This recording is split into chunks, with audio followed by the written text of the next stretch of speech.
আমরা তোমায় ভুলি নাই, দূর দিনের জালাল ভাই। আমি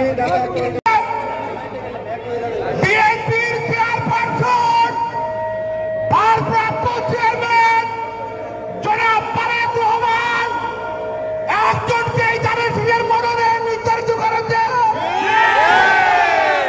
সে হলো আমাদের নেতা আওয়াজ ডক্টর জালাল সাহেব।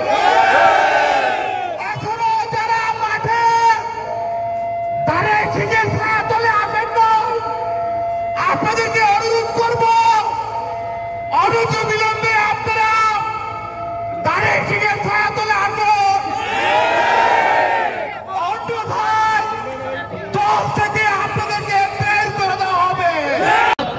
আপনারা গত 17 বছরে যে নির্যাতন সহ্য করেছেন, আগামী দিনে জালাল সাহেবের কোন পুত্র সন্তান যারা আছেন, যারা তার আত্মীয় স্বজন আছেন, আমার মনে হয় না কেউ মতলবের রাজনীতির সাথে জড়িত, কেউ মতলবের ব্যবসার সাথে জড়িত।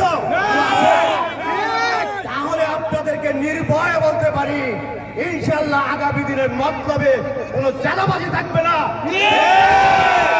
টেন্ডারবাজি থাকবে না, কোনো বালু মহাল দখলকারী থাকবে না। তাহলে আপনারা কাকে ভোট দিবেন? একটা কথা বলে যে শেষ মুহূর্তে ভাবে যাচাই বাছাই করে মতলবের মানুষের মনের কথা যাচাই করে সিদ্ধান্ত নিই নমিনেশনটা দিয়েছে। সুতরাং যারা বিভিন্ন ভাবে চক্রান্ত করতেছেন, আমি আমারও বলবো আসুন চক্রান্ত বাদ দিয়ে ধানের শীষের প্রেমিক হয়ে থাকেন, আমরা একত্রে সাথে আমরা ধানের শীষের জয়গানকে ধানের শীষে বিজয় করে আমরা সংসদে ধানের শীষে নিয়ে যাই। মতলব অনেক বড় একটা আসন, মতলব উত্তর দক্ষিণ এবং প্রায় তিনটা পৌরসভা।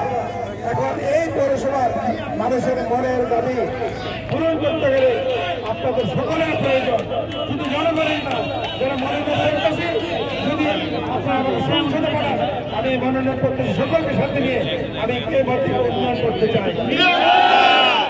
মনে রাখবেন ধানের শেষ আমার মার্কা না, এটা জনাব তারেক রহমানের মার্কা, জনগণের মার্কা, মতলব নিয়াসনের জনগণের মার্কা, এটা ছাত্রনেতা আজরুল মুকুলের মার্কা, ওয়াহিদুর রহমান টিপুর মার্কা, আলিদুল আউয়াল হকের মার্কা, প্রফেসর ডাক্তার শামীম সাহেবের মার্কা।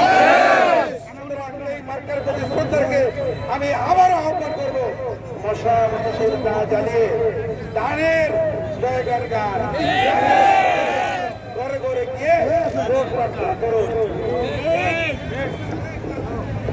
আমি বক্তব্য বেশি বাড়াতে চাই না।